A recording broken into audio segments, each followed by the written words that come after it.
If you were to say the words zombie and game in the same sentence, you've piqued my interest. Add on to that it's set during the 80s, and now you definitely have my attention.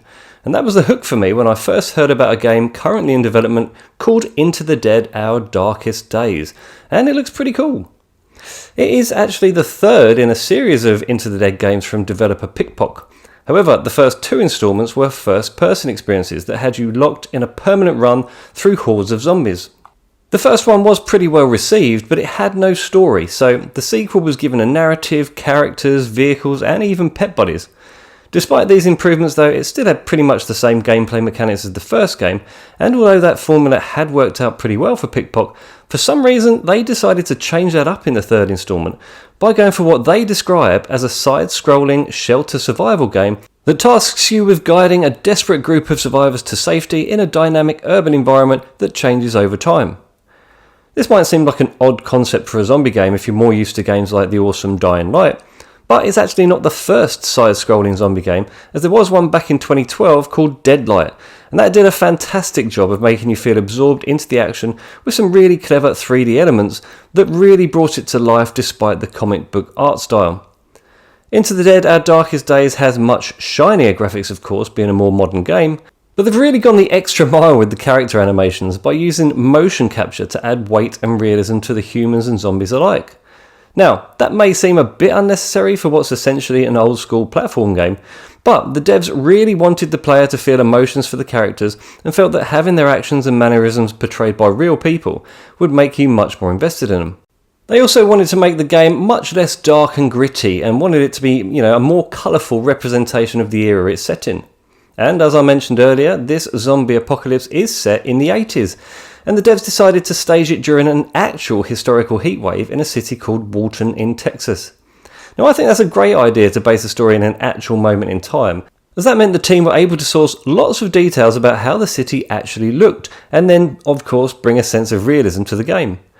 And being an 80s kid myself, I personally appreciate seeing the garish decor of the average household back then recreated in all its Bakelite and crazy pattern glory, and they also look like they've had a bit of fun with the fashion sense of the characters in the game too.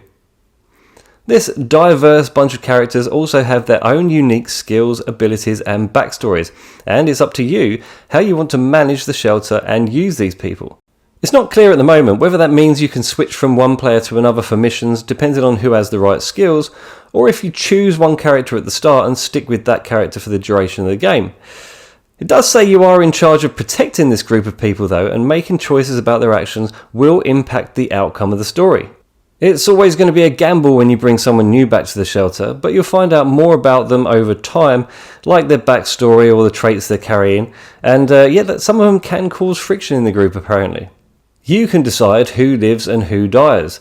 You can deceive other people out of their supplies or simply kill them and just take their stuff. The devs have said that they want you to feel emotionally attached to these characters though, and if they've pulled this off successfully, then making life or death decisions should be a pretty tough call. Okay, we really should be talking about the zombies in this zombie game already. The devs have gone for a fairly unique look for their creatures, and they all seem to have these swollen veins on the backs of their necks that look like they may eventually develop into a hump on the shoulders. The devs say that their zombies will still maintain an element of humanity and gravitate towards memories of family and seek community, and display a kind of sadness for their loss. The aim is to make these zombies more nuanced than simply just monsters. Of course, what you see here is still very much a work in progress, and it's entirely possible that the zombies will undergo some changes between now and launch, but they already look promising, and hopefully there will be several different stages of infection and mutations in the finished product.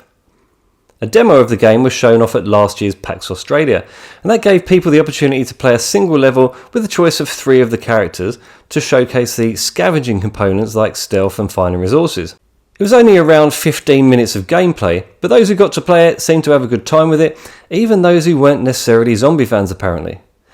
The devs have said that this game might not be a horror in the traditional sense, but it does set out to scare you and make you jump, so I'll be really interested to see if it really can creep me out and put me on the edge of my seat. Since PAX, the team have been focusing on the shelter half of the game, and they've planned for it to enter early access sometime in 2024. And I personally can't wait to get my hands on it to see if it really is as promising as it looks at this stage of development. So what do you think? Does this look like a zombie game you'd like to play, or do you prefer a more traditional FPS style zombie game? Let me know in the comments as always, and if you enjoyed the video, then please leave a like and subscribe to the channel, and I'll see you on the next one. Cheers!